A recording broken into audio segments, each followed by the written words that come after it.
Hud. Surah itu namakan sebagai surah Hud. Surah Hud ada dalam muka surat 221. 221 Ustaz. Masya Allah. Anak murid advance. Apa tadi? Anak murid dah standby awal Ustaz. 221. Satu Ustaz. 221. Baik, baik. Masya Allah. Kalau dah pandai, kelas kita setakat ni sajalah insyaAllah ya. Tahu muka surat je Ustaz. Baik. Okey, kita tengok sama-sama surah Hud muka surat 221. Juzuk yang ke-11. 11. Sama-sama kita ambil keberkatan ayat suci Al-Quran Al-Karim. Kita baca beberapa ayat sahaja untuk kita mengambil kebaikan pahala daripada membaca ayat suci Al-Quran Al-Karim. A'udzu billahi minasy syaithanir rajim. Bismillahirrahmanirrahim. Alif Lam Ra. Kitabun uhkimat ayatuhu thumma fussilat min ladun hakimin khabir. Alla ta'budu illallah innani lakum minhu nazirun wa bashir wa anistaghfiru rabbakum thumma tubu ilayhi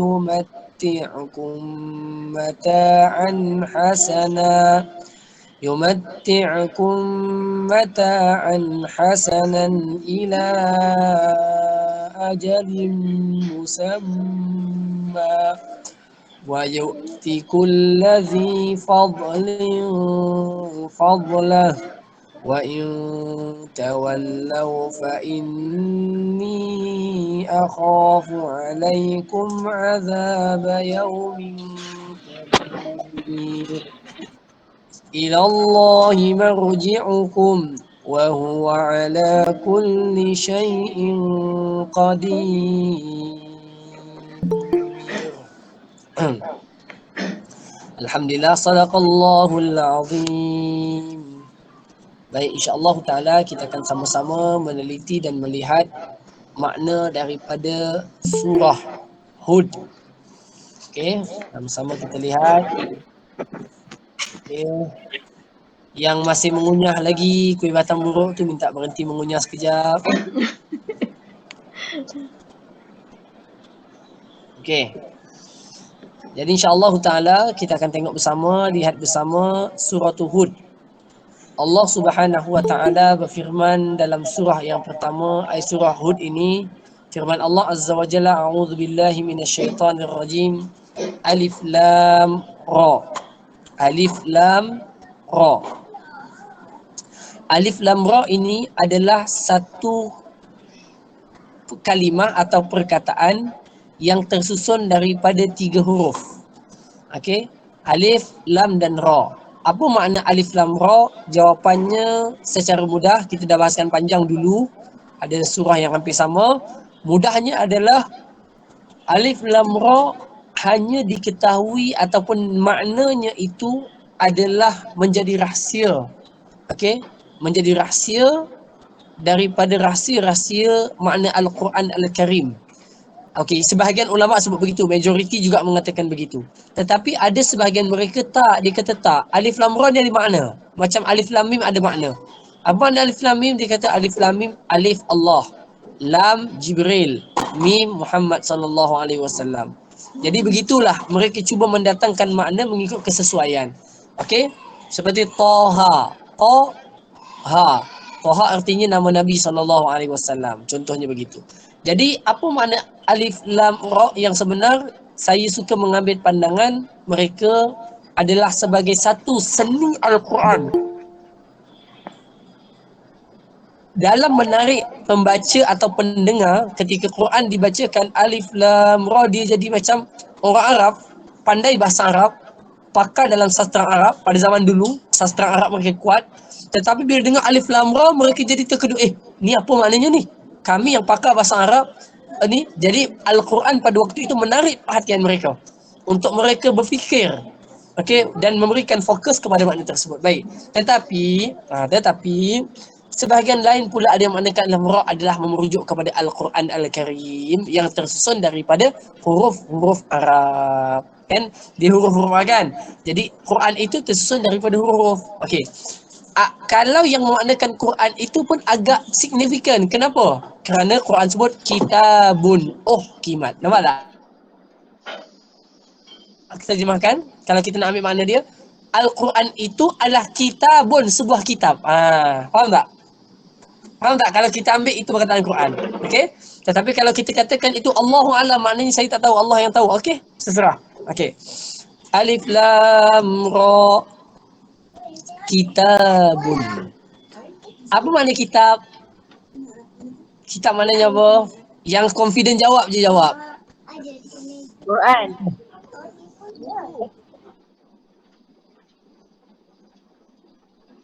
Bukan kitab Mengunyah buku. lagi tu. Himpunan tulisan Ustaz. Himpunan tulisan. Rujukan. Tengok ni. Dalam bahasa Arab, okey, kitabun artinya adalah himpunan. Setiap benda yang terhimpun sesuatu di dalamnya namanya katabah. Kataba. Kenapa kitab namanya kitab? Kerana di dalamnya terhimpun catatan-catatan, ayat-ayat, isi-isi kandungan tertentu. Maka dinamakan sebagai kitab. Asal perkataannya kitab adalah setiap sesuatu yang tersusun. Sesuatu yang tersusun. Sebab itu siapa yang tahu di Gaza ada satu brigade yang hebat dalam bertempur. Namanya apa agak-agak? Nak tanya Yani lah. Brigade yang bertempur lawan di Palestin. Yang ni tak masuk kelas. Namanya apa? Tak ada yang tahu. Satu kumpulan tentera yang kuat yang mempertahankan nama Gaza. Hamas. Insya-Allah. Namanya Al-Qassam. Perasan tak? Al-Qassam. Mereka namakan Al-Qassam dengan Brigade Al-Qassam, atau dalam bahasa Arab disebut Katibah. Brigade tu dalam bahasa Arab disebut Katibah. Katibah ni maknanya kumpulan. Al-Qassam. Okey? Sebab itu perkataan kitab, bila orang sebut kitab, bila orang sebut Ustaz ni kitab hadis. Kenapa kata kitab hadis? Kerana dalamnya terkumpul hadis-hadis. Pandai si Bedah. Tak sia-sia ngajar lama-lama. Okey. Jadi hadis. Jadi itu adalah kumpulan atau himpunan. Quran kata apa? Kitabun.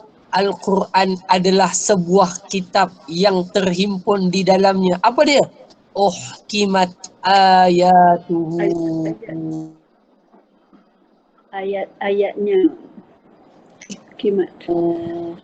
Allahu Akbar. Al-Quran adalah sebuah kitab yang uhkimat ayatuhu. Yang tengok uhkimat. Okey. Yang kita bahasakan yang tersusun rapi lagi indah segala ayat-ayatnya. Okey, kata Syekh Muhammad Mutawalli Asy-Sya'rawi rahimahullahu taala, setiap bangunan yang tersusun dengan indah dinamakan bangunan yang hakim, yang cantik susunannya, tersusun dengan rapi dan indah, tidak ada catatan. Maka Al-Quran disebut kitabun uhkimat ayatuhu, adalah sebuah kitab yang amat cantik dan rapi susunannya. Soalan saya, okey, bukan soalan saya, buktinya.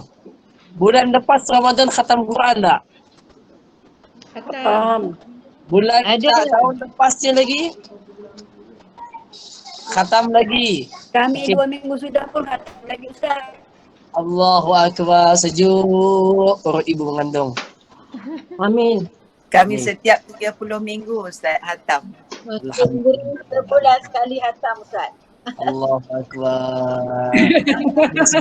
Hebatnya Ustaz. Khatam berapa kali Johor? Satu hari satu. Khatam. Okey, tengok. Subhanallah. Kenapa dah khatam baca lagi, lepas tu dah khatam baca lagi, dah khatam baca lagi. Ini pada menunjukkan bahawa tengok, Al-Quran tidak pernah dibosan saat ia dibaca. Kenapa? Kerana ia merupakan kitab yang sangat indah susunannya. Sehingga ketika dia baca, seorang itu merasai kelazatan dan keseronokan membaca kitab Allah Subhanahu wa ta'ala. Maka kitabun uhkimat ayatuhu. Al-Quran merupakan sebuah kitab yang tersusun rapi segala ayat-ayatnya. Tengok, Quran kata apa? Summa fussilat min ladun hakim. Okey, makna kedua, minta maaf sebelum kita pergi jauh. Makna yang kedua, uhkimat ni maknanya apa? Kitab yang ringkas. Ringkas ni maknanya macam mana? Bila orang tu bijak, orang bila bijak, okey, dia banyak cakap ke tak banyak cakap? Tak banyak cakap lah. Okey, sebab itu orang yang bijak dipanggil yang hakim lagi bijaksana. Ingat tak? Kalau budak yang dihormati, okey, orang yang bersyara, yang hakim lagi bijaksana. Hakim itu artinya orang yang bijak.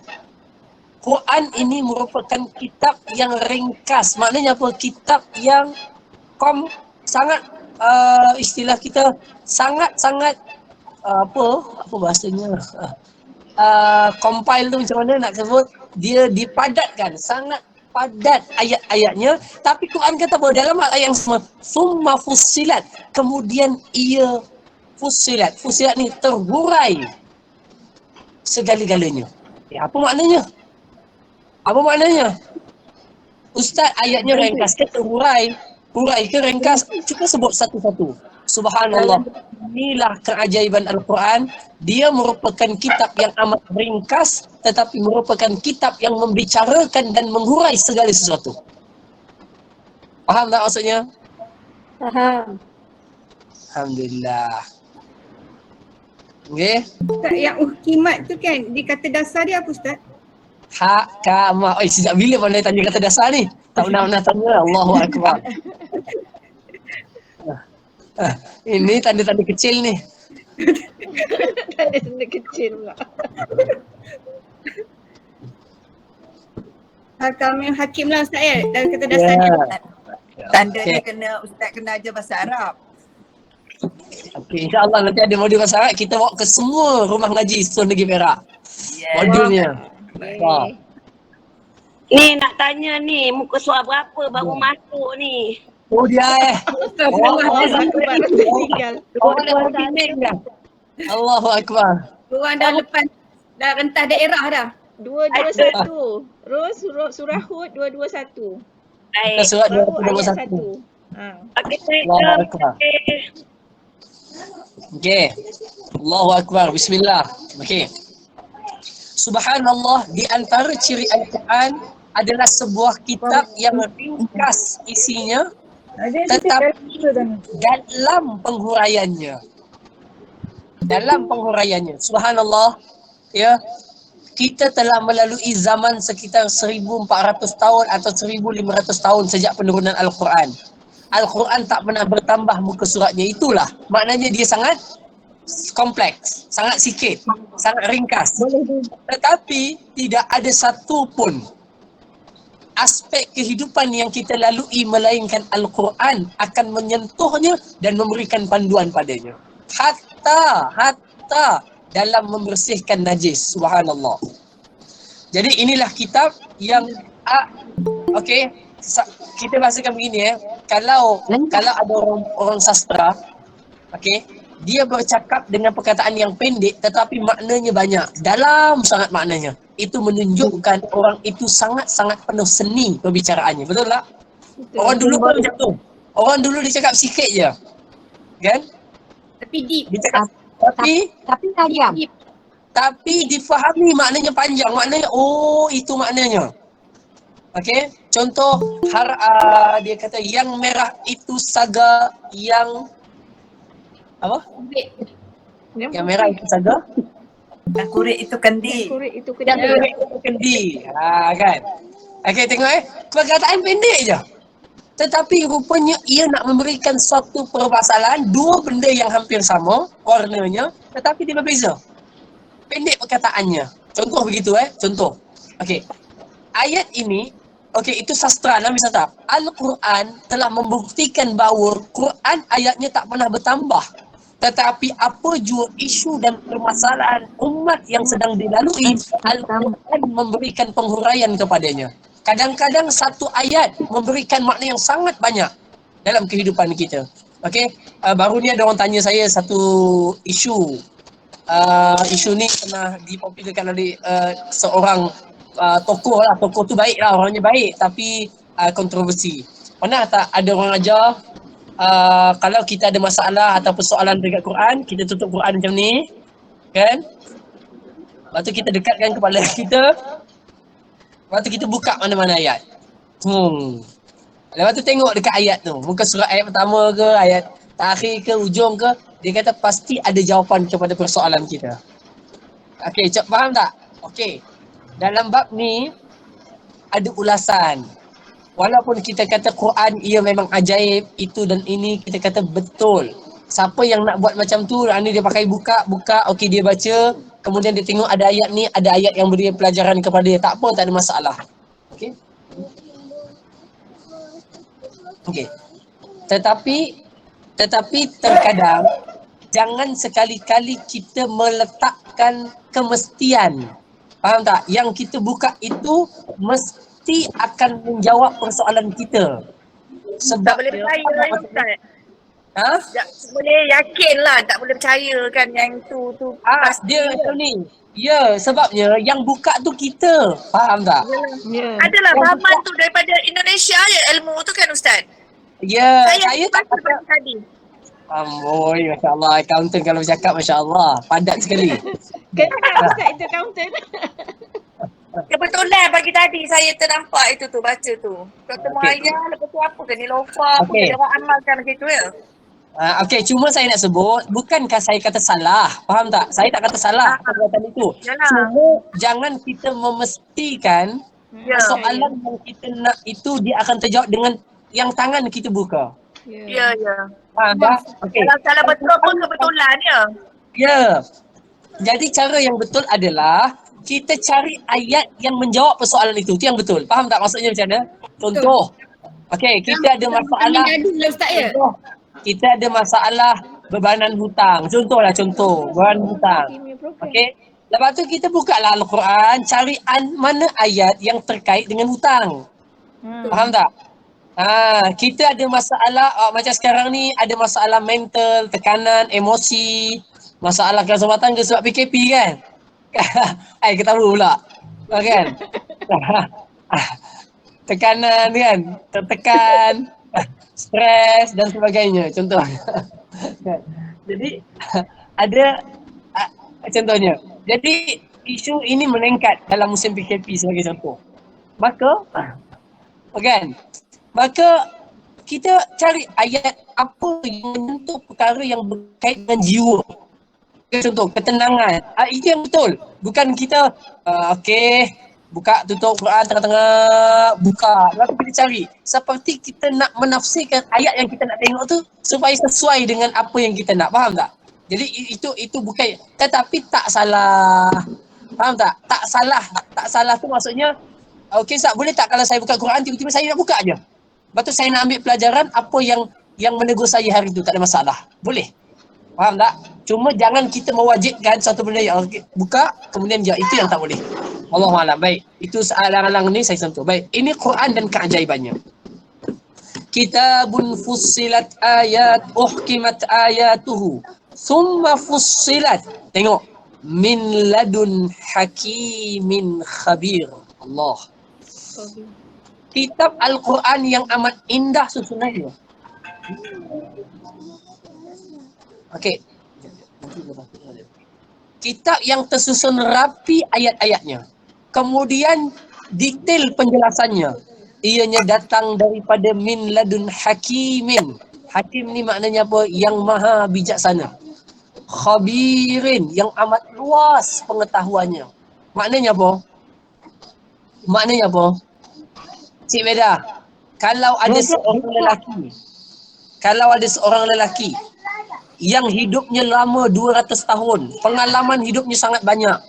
Dia pernah bekerja itu, bekerja ini, pernah menjadi bapa, pernah menjadi datuk, pernah menjadi anak, pernah menjadi itu, semua pengalaman hidup dia ada. Okey, dia sangat luas pengalamannya. Lepas tu dia merupakan seorang yang sangat-sangat cerdik.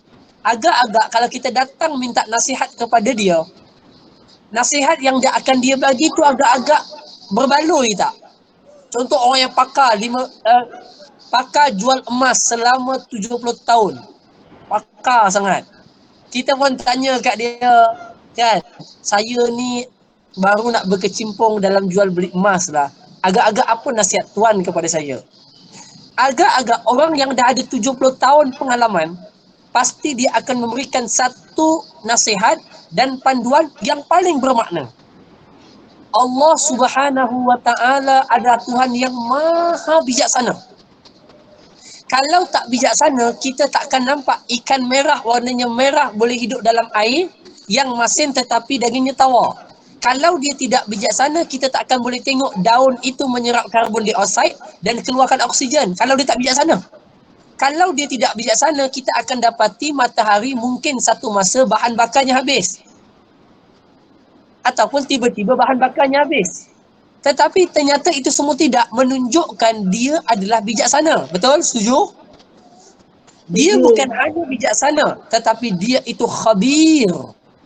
Memiliki pengetahuan yang amat luas daripada segenap segala sesuatu. Oleh itu, ni pelajaran dia.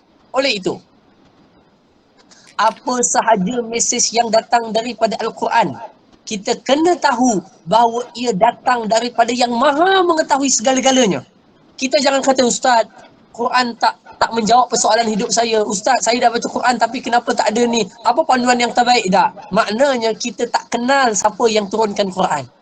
Yang menurunkan Quran, yang telah menurunkan segala panduan yang paling baik kepada kehidupan manusia. Min ladun hakimin khabir. Okey, hakimin khabir. Baik. Tengok. Apa mesej paling besar Quran bawa? Adakah Quran nak ajar kita meniaga? Ada tak ayat meniaga dalam Quran? Ada.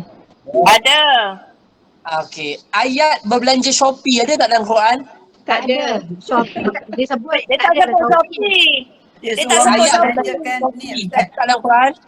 Dia suruh membelanjakan apa yang direzekikan kepada kita. Allahu Akbar. Allahu Akbar. Tapi Kan? dia tak sebut Shopee ke Lazada, dia tak sebut. Amboi. Tengok ni. Ayat belanja dalam Quran Allah Ta'ala sebut. Dalam surah Al-Furqan. Ya. Iaitu seandainya kamu nak berbelanja, janganlah terlampau kedekut dan jangan terlampau boros. Itu teknik belanja. Dengar tu. Dengar tu. Ini Dengar tu. ini kad kredit suami punya, tapi dia beli Shopee macam dia punya. Okey, contohnya. Siapa tu? Okey, tengok. Contohnya. Okey. Ada tak contohnya ayat dalam Quran sebut tentang nikah kahwin? Ada. Ada. Sebut Ada. tentang kekeluargaan? Ada. Tetapi mesej yang paling besar, yang paling utama, yang paling hebat, yang paling tertinggi daripada semua perbicaraan adalah alla ta'budu illallah. Ayat 2. Iaitu Quran dan kitab yang datang daripada Allah yang maha bijaksana ini membawa mesej supaya kamu tidak mengabdikan diri melainkan kepada Allah. Oleh itu, pelajaran besar daripada ayat Quran adalah apa dia?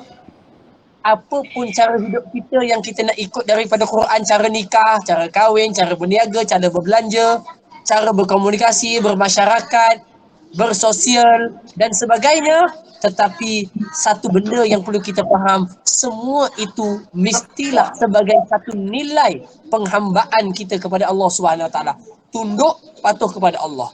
Artinya, kalau orang ambil sebahagian Quran untuk meniaga, tetapi dia tak ambil nilai penghambaan kepada Allah, dia telah meninggalkan mesej yang paling besar dengan mengambil mesej yang kecil. Faham tak? Boleh semua? Boleh. Ingat, nilai penghambaan nilai yang paling besar, yang paling mahal. Lalu Nabi Allah SWT menyebut, Nabi berkata, innani lakum minhu nazirun wa bashir. Sesungguhnya aku ini, kata Nabi Muhammad SAW, lakum, Nabi bacakan ayat ini, lakum, bagi kalian, nazirun wa bashir. Tidak lain, aku cuma adalah pemberi peringatan supaya kamu sembah Allah, abdikan diri kepada Allah, tunduk kepada Allah, jangan syirikkan Allah. Aku tidak ada lain tugasan aku melainkan bagi ingatan kalau kamu menyalahi perintah itu. Dan aku datang juga bawa kegembiraan kepada mereka yang taat kepada Allah Subhanahu wa taala. Baik tuan-tuan, ini ada kisah. Dekat sini ada kisah. Apa kisahnya? Kisahnya adalah Nabi SAW ketika permulaan Islam berkembang di bumi Mekah. Setelah Nabi berdakwah secara senyap-senyap, diam-diam, ajak Abu Bakar Siddiq, ajak Sayyidina Uthman dan sebagainya, lalu datang perintah Allah untuk mengajak kaum kerabatnya yang terdekat. Lalu Nabi SAW naik ke atas Bukit Safa. Bukit Safa ni kat mana? Dekat Masjidil Haram. Orang Kera? Masjidil Haram. Okey. Okey, dia ada satu lagi namanya Bukit Soga. Sain. Okey, Bukit Soga. Di sini, di Perak. Di Perak. Di Soga. Bukit Soga dekat Batu Pahat, Johor. Okey. Yang ini Nabi naik ke Bukit Safa. Lalu Nabi SAW panggil, wahai kaum kerabat aku Bani Hashim, mari sini. Dengar aku cakap. Wahai Bani Muttalib, mari sini. Wahai Bani Hashim, mari sini. Bani Muttalib, mari sini. Dengar aku nak cakap apa ni. Lalu Nabi pun mengatakan, apakah sangkaan kalian kalau aku kata di belakang bukit ini ada satu kumpulan yang datang nak serang kamu? Percaya tak? Percaya. Apa jawab demo? Demo kata, kami semua percaya. Demo kata. Oh. Ya. Dia kata percaya. Kenapa percaya? Kami tak pernah tahu engkau wahai Muhammad adalah seorang pembohong sejak kami kenal kamu. Kamu tak pernah cakap bohong sekali pun. Okey. Kalau begitu aku nak bagi tahu kepada kamu semua. Aku ini adalah nazirun lakum. Sama dengan ayat ni. Nazirun lakum baina yaday azabin alim. Ketahuilah wahai saudara-saudaraku, sesungguhnya aku ini adalah pengutus, diutuskan Allah bagi ingatan kepada kalian. Kalau kalian tidak mahu beriman, mentauhidkan Allah, kalian akan dikenakan azab yang pedih. Bila kata begitu je, maka mulalah orang Quraisy, pakciknya yang ini, celaka kamu kumpulkan kami sebab nak bagi tahu kamu utusan Tuhan. Itu marah, yang marah-marah lah. Tuan-tuan, maksudnya apa? Nabi SAW daripada sisi Allah, tugasannya adalah bagi ingatan kepada mereka yang engkar dan menyalahi Allah, dan bagi khabar gembira kepada mereka yang taat kepada Allah. Sabar, terus sabar, terus sabar. Dalam kehidupan dunia ini akan ada perkara yang dilalui orang yang beriman, kadang-kadang tak menyenangkan dirinya. Kadang-kadang kita tengok ustaz orang kafir tu, ya Allah, dah tak bayar sembahyang, zakat tak kena bayar, boleh pakai skirt, boleh minum arak, boleh ke sana, ini, itu. Macam seronok je Ustaz, senang je hidupnya. Kita katakan, sabar. Kamu bertahan sedikit dengan segala yang Allah Ta'ala perintahkan kepada kamu yang pasti akan bagi kebaikan kepada kamu. Ingat, bagi kamu kehidupan yang panjang dan lama dengan kehidupan yang amat-amat baik. Berbanding mereka, mereka dapat keseronokan dan keenakan sekejap, tetapi mereka akan diazab dengan azab pedih yang tidak akan tertanggung. Semoga Allah pelihara kita semua daripada azab Allah Subhanahu wa taala. Ayat ketiga. Wa anistaghfiru rabbakum. Wa anistaghfiru rabbakum. Dan mohonlah keampunan kepada Tuhanmu. Apa makna istighfar? Mohon ampun. Hai, baru habis surah Nuh. Ha. Aja teruk benar. Dia teruk benar. Orang Johor dah cakap Perak. Ustaz, tutup. Istighfar tutup. Tutup. Allahu Akbar. Allahu Akbar. Datang dari perkataan ghafar. Allahul Kafi. Masya Allah. Sejuk dada saya. Hilang tekanan dalam Makan diri. penuh Ustaz. Makan penuh aku dapat. Luar biasa lah, Masya Allah. Ini hikmah PKP Pagi ni. kalau saya makan lah Ustaz. Dah ada ustazah. Bagi semangat kat Ustaz. Ustaz baru aja last week ni bagi semangat Ustaz. Kata ada yang nak murid yang ingat. Ada yang ingat juga. Kalau tidak, ya Allah. Left group lah kita. Penat Ustaz ngajar ya. Masya Allah. Jawapannya tepat sekarang Boleh dapat markah 101/100. Baik. Dapat matang buruk Pak Ustaz. Amboi. Siapa je laju. Allahumma salli wa sallim wa barik alaihi. Ke mana kan dah hilang? Istighfar. Allah. Oh baru. Maka mohonlah istighfar kepada Allah. Artinya apa? Mintalah ditutupkan akan Allah akan segala dosa-dosa kamu. Kamu dah berabdi kan ke? Minta Allah lah istighfar. Tengok. Okey, lepas tu apa? Summa tubu ilaih. Kemudian bertaubat kepadanya. Saya nak tanya soalan. Soalan ni dapat jawab. Dapat tak dapat jawab, kita berhenti kat sini saja kelas kita. Apa beza istighfar dengan taubat?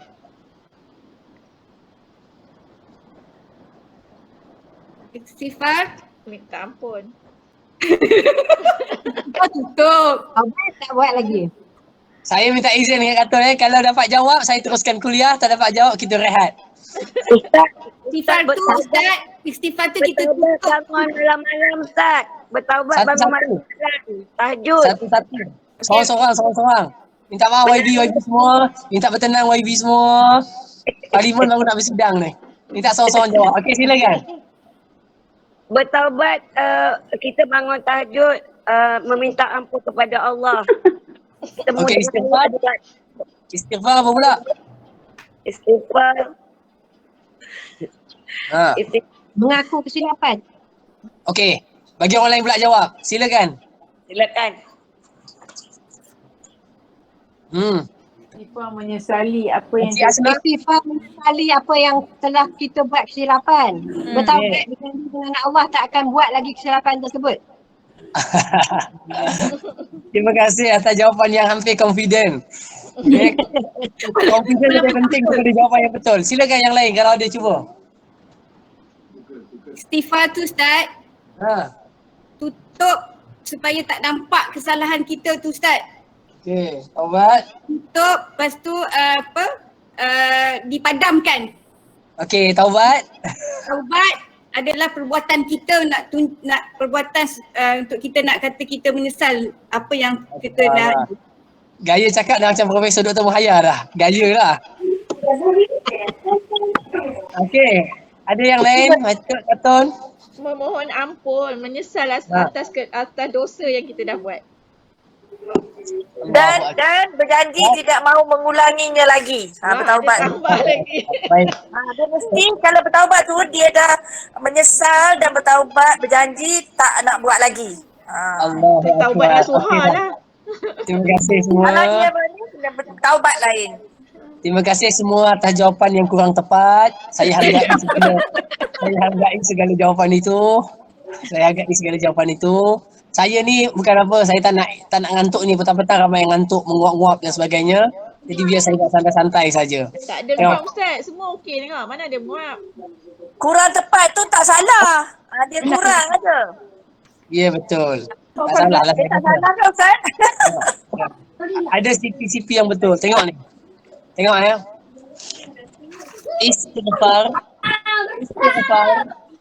bila dia beristighfar, dia minta Allah Ta'ala ampunkan salah yang dia buat.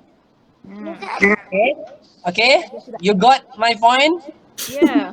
Betul lah Okay. cakap tadi mohon ampun. Sabar dulu.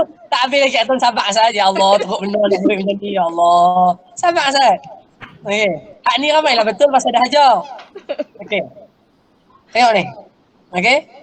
Istighfar adalah memohon keampunan pada kesalahan yang dia buat. Manakala taubat adalah kembali kepada kebenaran yang dia tinggal itu. Tak taubat dengan semua salah tu. Kembali. Tak taubat lah pasal tak ajar lagi. Jadi sekadar itu sajalah kelas kita pada hari ini. Kembali kepada apa Ustaz? Kembali kepada Kebenaran. Kembali kepada kebenaran yang ditinggal. Ustaz hilang pula. Okey. Ataupun ya Allah apa? Ya Allah, salahnya aku mencuri. Salahnya aku mencuri. Ampunkan aku. Tapi dia tak nak kembali kepada jalan yang halal mencari rezeki. Faham tak maksudnya? Maka tanda orang itu taubat kerana perkataan taubat. Tengok perkataan taubat dalam bahasa Arab daripada perkataan taba. Taba artinya kembali. Faham tak?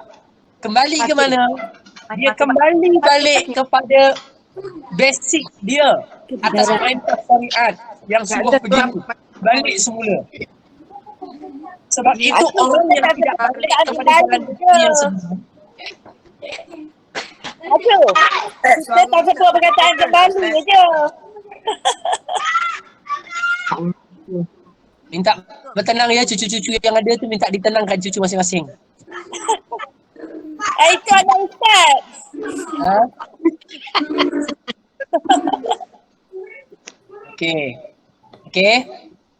Okey, tengok.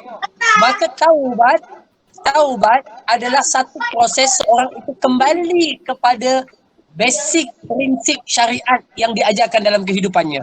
Selama orang itu kata dia, okeylah saya tak nak buat lagi dah. Tetapi dia tak kembali kepada kehidupan yang asal, dia belum dikira bertaubat.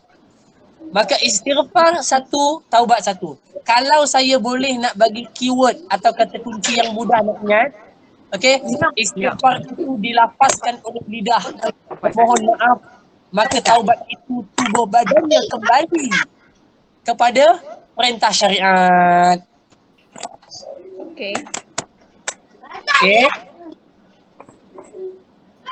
Ingat betul-betul lah. Ingat betul-betul. Saya tadi lost connection. Apa tadi? Itu Minta maaf ya. Siaran ulangan pada minggu depan. Tak apa. Sabar. Rekod ada. Nanti kita tengok kita yang kita dah rekod. Baiklah. Kan, suara Ustaz macam dia macam ada blok-blok tau. Okey, saya tengok video saya. Tenggelam timbul. Semua. Okey. Saya takut internet tak kuat, jadi buka video dia akan makan kuat data. Ustaz, kalau kami tak boleh jawab, Ustaz jangan marah. Suara Ustaz tenggelam timbul. Akan keluar kalau tidak. Sebab itu kami tak dapat jawab. Bukan kami tak tahu jawab. Anak murid banyak jawab. Ya, sebab bunyi bising kan, dia terhilang. Sedih tengok anak murid dia ramai sangat ni menjawab, pandai menjawab. Allah. Kembali kepada kebenaran Kak Bedah. Baik. Allahu Akbar. Subhanallah. Back traffic. Tengok, subhanallah. Allah sebut apa? Barang siapa yang melazimi istighfar, astagfirullah, lalu dia bertaubat kembali kepada kebenaran yang dia tinggalkan, kembali kepada syariat yang dia culaskan, kembali berpaut kepada kebenaran tersebut. Kalau aurat, kalau sembahyang, kalau cari yang halal, kalau tak mengumpat, dia pegang balik semula kepada yang asal itu dan dia beristighfar kepada Allah. Subhanallah. Tengok apa kesannya. Yumatti'akum mata'an hasanan ila ajalim musamma. Allah akan bagi kepada kamu. Tengok. Allah akan bagi kepada kamu kurniaan daripada pemberian-pemberiannya yang baik. Ingat, ini dekat dunia. Maknanya apa? Orang yang selalu beristighfar dan bertaubat, Allah akan jadikan hidupnya banyak kurniaan Allah bagi kepada dia. Banyak kurniaan.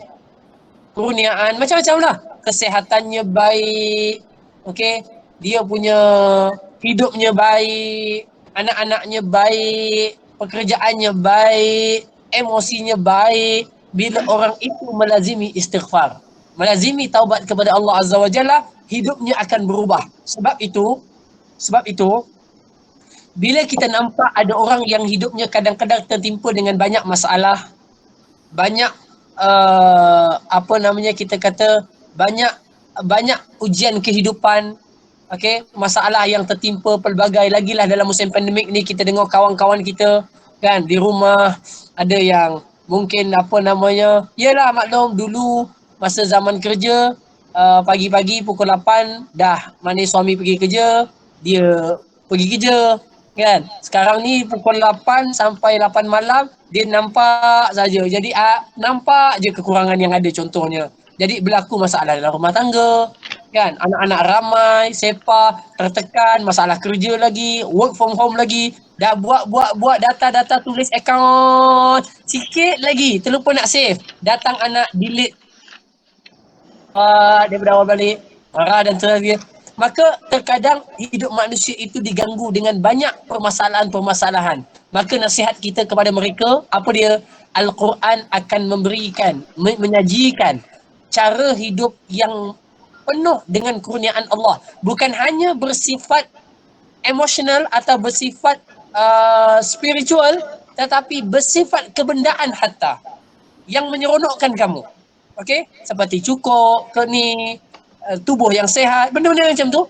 Sebab perkataan mataan, pasal nak mataan, pernah tak dengar orang sebut nikah mut'ah? Mut'ah. Ada. Dengar kat mana? Banyak kat Mesir. Amboi. Nikah mut'ah tu apa? Mengikat perjanjian, ada perjanjian. Ada perjanjian. Dalam bahasa mudahnya dipanggil nikah kontrak. Dia buat kontrak. Okey. Saya menikahi kamu dalam tempoh 3 bulan saja nah. Okey, lepas tu bebas. Okey, tengok. Itu dinamakan mut'ah. Mut'ah ini sebenarnya adalah diambil dari perkataan bahasa Arab, artinya mata'a, iaitu berseronok-seronok. Maka nikah mut'ah ada orang tu cuma nak seronok-seronok 3 bulan je. Lepas tu dia buka nikah mut'ah dengan orang lain. Maksudnya begitu. Maknanya ayat Quran bila gunakan perkataan mata'an, maknanya apa? Iaitu Allah akan anugerahkan kepada kamu keseronokan di dalam hidup. Kesan daripada istighfar, kesan daripada taubat. Okey, tapi kau ingat, walau macam mana pun pemberian yang seronok itu dia tak panjang. Kenapa?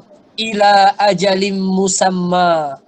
Ia akan berterusan sampailah pada tempoh waktu yang tertentu. Maksudnya apa? Bila kita mati, habislah nikmat tadi. Habis keseronokan tadi. Habis kebaikan, keseronokan hidup tadi. Habis. Dengan kematian. Ataupun kiamat. Maknanya apa? Hidup di dunia pasti ada seronok. Okey? Nabi sebut dalam hadis. Okey, depan saya berbetulan. Depan saya ni adalah wanita-wanita. Kata Nabi apa? Ad-dunya mata. Dunia ni banyak keseronokannya. Betul tak? Berhias seronok, lawa-lawa seronok, make up seronok, makan siakap 3 rasa seronok, makan ikan masak steam seronok, makan potong goreng tepung seronok. Nampak? Naik kereta Wasagen, airconnya kuat, cantik, seronok. Pergi bercuti, seronok. Dan main seronok. Tak, contohnya macam tu. Maknanya apa? Maknanya hidup ini penuh keseronokan. Tapi kata Nabi SAW, Nabi kata, wa khairu mata'iha, benda yang paling menyeronokkan dalam kehidupan dunia ini apa dia? Zaujatun salihah atau imra'atun salihah. Kalau kamu diberikan seorang isteri pendamping yang salihah. Wahai wanita-wanita di depan saya. Kan. Jadilah kalian harta dunia yang paling menyeronokkan. Okey? Bagi suami-suami sebagai satu, dia rasa kalau dia tanya antara saya dengan Wasgen, dia kata awak lah lebih seronok sekali. Antara saya dengan kereta arus, awak lah lebih. Maksudnya faham tak? Maknanya mendamaikan, menenangkan, menggembirakan, kan? Mudah-mudahan Ustaz, mudah-mudahan amin. Mudah-mudahan.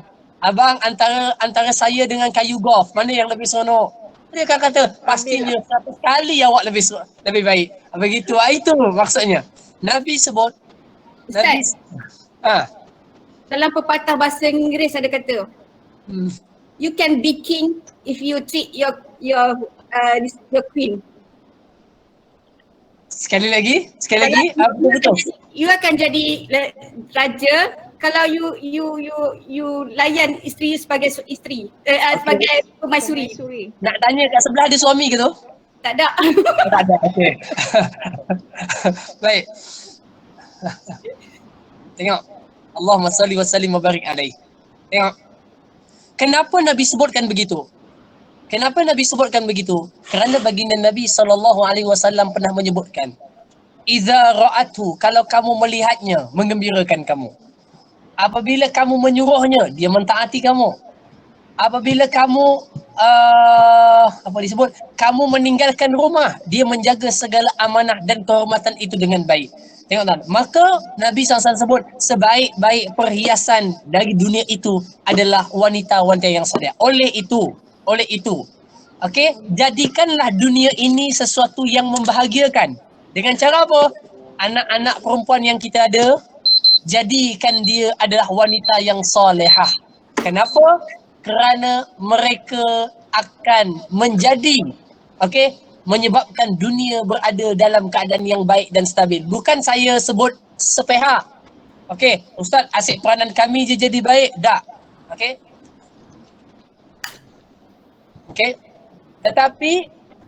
Tetapi juga dia adalah merupakan imbal dan timbal balik daripada pihak sebab pihak. Cuma nak sebutkan secara umumnya, dalam banyak perhiasan dan keseronokan, wanita adalah sebaik-baik perhiasannya. Maka bergembira dan berbanggalah kerana menjadi wanita, tapi tak dikatakan lelaki. Allahu Akbar. Ini agaklah hari wanita sedunia kita sambut hari ni.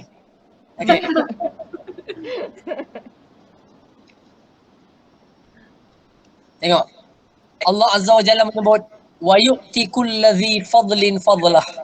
Allah akan berikan setiap orang yang buat baik akan kurniaan kebaikan daripada sisi Allah Subhanahu Wa Taala. Oleh itu tuan-tuan, tengok ni, jangan kedekut daripada buat baik.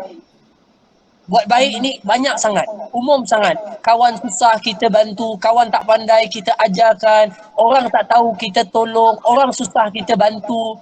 Kan? Orang ada ni, kita ni, setiap kebaikan yang kita buat, beri makan kepada orang, nampak orang susah kita bantu, ringankan kerja orang yang berat, macam tu. Setiap kebaikan yang kamu buat, Allah akan membalasnya dengan kurniaan kebaikan dari sisinya. Tuan-tuan, kalau kita buat baik kepada orang tu buat baik kepada kita, dia akan balas dengan apa? Mana dia akan balas dengan setimpal mana? Kita akan katakan dia akan balas setimpal dengan kepemurahan dia. Betul tak? Contoh, kita buat baik dekat seorang yang miskin tetapi dia adalah orang yang tukang buat kuih. Contohnya. Maka dia akan balas kebaikan kita dengan bagi kuih kerana itu yang dia miliki. Betul kan? Betul. Azan apa ni? Azan apa? Belum lagi Ustaz. Pada mana ya Ustaz? Baru 3.58 Ustaz. Okey, masa nak kita tengok sikit lagi. Tetapi cuba tengok, subhanallah, orang yang buat baik kepada makhluk dan kepada manusia, yang balas kebaikan itu kalau datangnya daripada Allah, dia akan balas dengan kadar kekayaan dan keluasan rahmatnya. Jauh lebih besar daripada manusia. Maka harapkanlah bagi setiap kebaikan yang kita buat itu datangnya daripada Allah Azza wa Jalla. Walaupun kadang-kadang tak dihargai oleh manusia. Kadang-kadang orang tak ucap terima kasih pun. Kita kata, ya Allah, hang ni aku dah tolong dah, beras dah hantar dah, terima kasih pun tak ada. Contohnya, tak apa. Okay. Yang balas itu kalau mengharapkan dia, kalau kita mengharapkan orang tu balas, mungkin dia cuma cakap terima kasih, paling tidak bagi air sejuk. Tetapi kalau kita mengharap Allah yang membalas, pasti dia akan berikan dengan kekayaan daripada sisinya. Wa in tawallau, kalau kalian berpaling. Paling apa? Tak nak beristighfar, tak nak bertaubat kepada Allah. Okey? Maka Nabi mengingatkan kepada mereka dengan firman Allah, fa inni akhafu alaikum azab yaumin kabir. Sesungguhnya aku amat takut ke atas kalian akan tertimpa dengan azab-azab yang besar. Tuan-tuan semua, nanti kita akan jumpa dalam surah Hud ini insya-Allah taala. Kita akan jumpa dalam surah Hud ini pelbagai kisah-kisah dan pelbagai perkara yang kalau kita tadabbur sendiri sama-sama akan menjadikan jiwa kita gusar. Okey? Terganggu pemikiran kita. Satu ketika sahabat bertanya kepada Nabi, laqad syibta ya Rasulullah, aku lihat kamu dah beruban dah. Nabi tengok rambut Nabi ada uban. Dah beruban dah. Ya Rasulullah, dah beruban kepala kamu, rambut kamu dah beruban dah. Beruban tu maknanya apa? Rambut menjadi Putih. Apa jawab Nabi?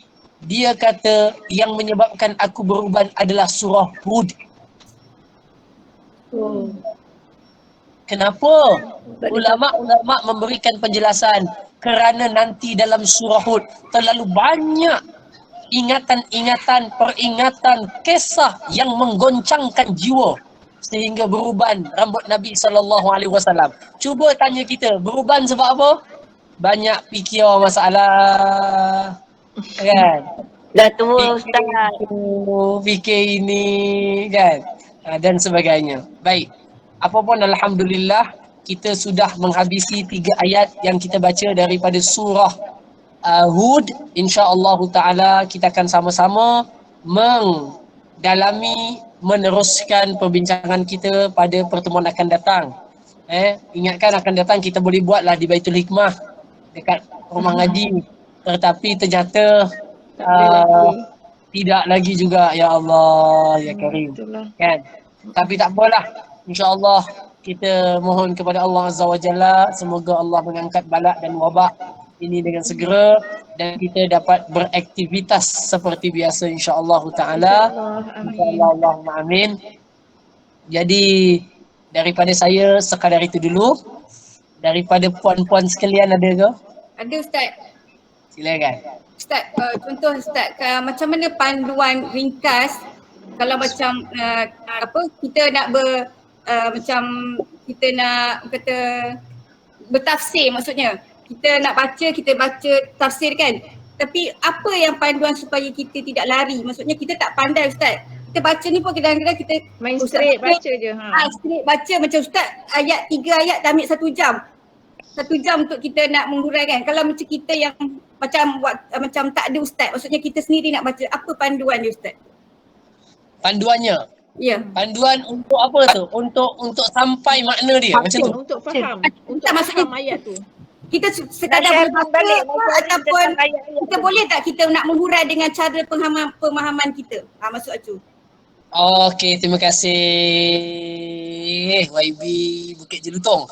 Okey. Okey, tengok. Allahumma salli wa sallim. Tengok Okey, pertama sekali, kalau nama tafsir tak boleh. Sebab tafsir perlu rujuk kitab tafsir. Tetapi kalau nama tadabbur penghayatan boleh. Maksudnya macam mana? Okay, kita dah baca Quran kan? Ini kan kita punya rutin kan kat rumah kan? Kita dah baca Quran, kita tengok terjemahan. Okay, tengok terjemahan tu, saya mencadangkan kalau baca, jangan baca satu ayat bagi terjemahan. Satu ayat bagi terjemahan. Saya tak jangan macam tu. Baca contohnya 10 ayat atau 1 muka, baru baca terjemahan. Sebab apa? Sebab dengan itu kita boleh connectkan pemahaman ayat tu dengan ayat sebelumnya. Pemahamannya. Faham tak? Kalau kita baca Arab terjemah, nanti masa kita baca Al-Quran dah lupa dah yang tadi apa. Faham tak? Jadi ambil 1 muka, kita baca daripada atas. Masa baca tu kita selalu kaitkan dengan ayat selepas dan sebelum. Ambil dan tengok ni. Setiap kali sampai 1 ayat, cuba rasakan ayat itu sedang cakap turun kepada kita dan tanyakan kat diri kita, ayat ni menuntut kepada aku apa? Maksudnya Dan kita boleh ikut macam pahaman kita lah maksudnya Ustaz. Maksudnya kita boleh macam contoh Ya, betul. Itulah namanya penghayatan atau tadabbur. Yang tak boleh adalah tafsir. Tafsir ni maknanya kita hurai, kita kata okey ini kata ganti nama ni kembali kat sini. Ayat ni sebab turunnya ini. Kita tak buat macam tu, saya tahu. Saya yakin. Saya yakin Saya confident tak buat macam tu. Tapi Maksudnya kita Tadabbur. macam ni Ustaz, macam ni kita baca satu tu kan. Lepas tu kita main apa macam ni? Kita agak je lah. Bukan kita faham kita je. Kita tak tahu. Sebenarnya lain faham okey, dia. faham kita tengok faham kita terhadap makna permukaan atau surface ayat tu. Kan? Terjemahan sebut begini, kita faham macam tu. Okey, itu namanya tadabbur. Daripada situ kita hayati. Okey lah. boleh lah. Baik. Kalau tak buat itu, maka Quran tak ada function dalam hidup kita. Okey. Ia sekadar kitab yang tertulis. Dah tu tak boleh buat apa. Tak, itulah peranannya tadabbur. Dengan kita hayati, aku tak istighfar hari ni. Okey, aku walaupun dah istighfar tapi aku tak kembali kepada apa yang syariat sebut. So itulah namanya penghayatan. Tadabbur. Boleh Ustazah? Terima kasih Ustaz. Ustaz Sama-sama, boleh nak Jasmine. ambil masa Ustaz sikit? Minta maaf ya. Masa saya amat mahal sekali. Boleh. Saja juga. Silakan. Boleh? Boleh saja Kebetulan juga. Ustaz, cerita ni kebetulan nak tanya satu perkara memang tak faham. Yang namanya yang maksudnya kisas. Boleh tak Pak Ustaz fahamkan? Tak faham. Kisas ni apa yang kami baca, apa yang dibaca dalam surah Al-Baqarah. Dia kata pasal balasan yang seimbang. Okey. Balasan seimbang. Yes, faham. Bunuh hukumnya bunuh. Lepas tu perempuan dengan perempuan, lelaki macam tu lah lebih kurang. Ikut Dia kategori. Okey, saya faham. Baik. jadi tak faham Ustaz. Bila baca kita tak faham. Okey. Terima kasih. Ringkasnya. Ringkasnya. Ini berada dalam perbincangan jenayah Islam. Hukum jenayah Islam. Okey. Maknanya macam mana Islam memberikan solusi kepada masalah jenayah. Dan ini relevan pada setiap masa, setiap zaman, setiap waktu. Mana-mana waktu pun boleh. Ada jenayah yang siapa buat jenis jenayah itu, Allah Ta'ala tentukan hukumnya daripada sisi Allah. Tak ada yang lain. Contohnya apa? Minum arak. Minum arak, Allah tentukan sebat. Zina, Allah tentukan sebat atau rejam. Lagi mencuri. Sabar Azad, accountant sabar Azad. Okey. Dipanggil sebagai satu hukum yang mandatori. Quran sebut itu macam tu, tak boleh ubah. Kalau minum arak 40 kali, kalau berzina 100 kali, kalau ini begini. Itu namanya hukum hudud. Hudud sesuatu hukum yang telah fix ditetapkan oleh Allah Azza wa Jalla. Tetapi jenis hukum hudud tak banyak, ada 6 ke 7 je. Dah. Okey. Ini tak boleh ditukar kerana itu adalah daripada Allah. Yang kedua namanya qisas.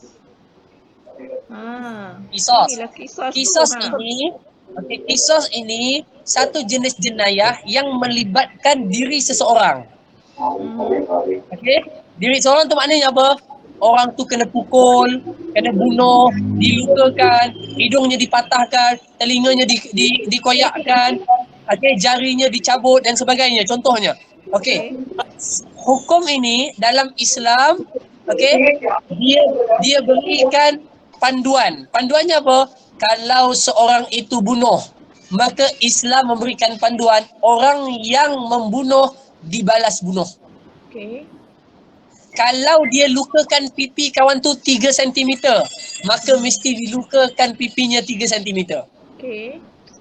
Okey.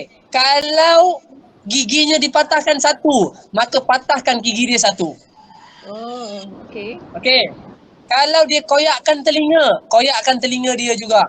Begitu. Itu namanya qisas. Melainkan orang yang kena zalim tadi, dia kata, alah tak payahlah, saya tengok dia pun dah tua dah, nak patahkan hidung dia nampak buruk sangat pula nanti, saya maafkan je lah kat dia. Maknanya qisas ini berbeza dengan hudud. Qisas boleh dimaafkan oleh orang yang kena. Faham? Faham. Tapi Ustaz, yang Ataupun confuse-nya tu, keluarga dia ya Ustaz. yang confuse-nya Ustaz, sebab dia dalam ayat tu dia kata, dalam terjemahan tu lah dia kata, orang dengan orang, lepas tu hamba dengan hamba, wanita dengan wanita, itu yang Okey. confuse-kan tu. Okey, kalau hamba dengan hamba maksudnya apa? Kalau hamba dia dikenakan kisah, dikenakan satu pukulan dan sebagainya, hamba kawan tu kena buat macam Kena tampar dengan perempuan lah tampar balik, bukan lelaki tampar tu bulat. Amboi macam nak gaduh antara bini ke ni? Tampar apa? Kalau perempuan dengan perempuan maksudnya kalau perempuan tampar Sabar, perempuan lah. selagi boleh baik, selagi boleh bincang baik-baik, bincang baik-baik. Okey. Jangan asyik nak gaduh je. Itulah kisah. Alhamdulillah. Terima kasih Ustaz. Jelas. Okey Ustaz. Ada lagi satu soalan tu. Ada lagi satu soalan tu Kak Fida. Ya dah hari tadi kita Kalau- ni kalau apa kita kita bunuh, soalan dah kita lupa dah. Esok pula minggu depan pula. Siap Kan? Ustaz. Dah lebih Okay, masa sila Ustaz dah ni. WhatsApp dan nombor saya insya-Allah soalannya. Boleh. Terima kasih semua. Okey insya-Allah. Terima kasih Ustaz. Terima kasih Ustaz. Terima kasih. Lebih kurang minta maaf ya Ustaz. Saya minta maaf juga salah silap, zahir batin. Terima kasih juga kepada semua yang hadir dalam kita punya petang ni, kelas kita petang ni. Hari ni ramai Ustaz, 60 orang ada. Alhamdulillah. Allahu Akbar. Terima kasih sama-sama. Ustaz. Assalamualaikum. Assalamualaikum. Bau durian. Kelas meriah. Aku makan real lah tu. Tu bau durian dengan kak tu, Kak Norizan. Wah. Kak Zaid asyik dengan background dia dengan benang-benang banyak tu. Dia banyak tu. Oh, dia menjahit. Macam Kata tu. Tapi dia tak Ya, menjahit dah. terima kasih ya Ros. Ros ni kebaikan, banyak melakukan kebaikan. Cik, banyak buat kebaikan. teruskan Kak Ros. Ada baru lepas vaksin. Kak Ros dah vaksin dah? Baru lepas. Ya, dapat. Alhamdulillah. Acu kat no pergi ngutip royan tu. Tak boleh makan royan aku mati lah. Kak Ros vaksin apa? Sinovac? Pfizer. Pfizer. Tu, Kak Zat. Dalam Pfizer. pejabat. Pfizer. Kak Ma sihat? Telur intan. Bukan Kak Kak Ma Ipoh. sihat ke? Telur intan. Oh, kena pergi jauh. Ada orang tolong. Kalau Kak Ipoh tak dapat lagi. Oh, ya ke? Alahai. Oh. Rezeki lah tu. Kak Zila dah ni belum? Belum, muda lagi. Ada lagi. Siapa yang belum semua muda belia ya. Dia pun kata dapat lambat muda katanya. Dia bagi ni tengok tarikh Mahir. Muda lagi tak payah. Bagi yang tu dulu. Jangan kan. Apa bagi kami yang tua-tua ni dulu. Tak apa Kak Senan. Rasa dulu jiwa tu. Muda tu. Okay, bye. yang Assalamualaikum. ni tak ada tu. Yang ni tak ada. Ikut datang. Oh, ya. Yang ni tak Okey. dapat Okey, masuk insyaAllah kelas. jumpa lagi. Kak Zat tadi pun Assalamualaikum. dia ter-left. Kesalam. Tahu lah.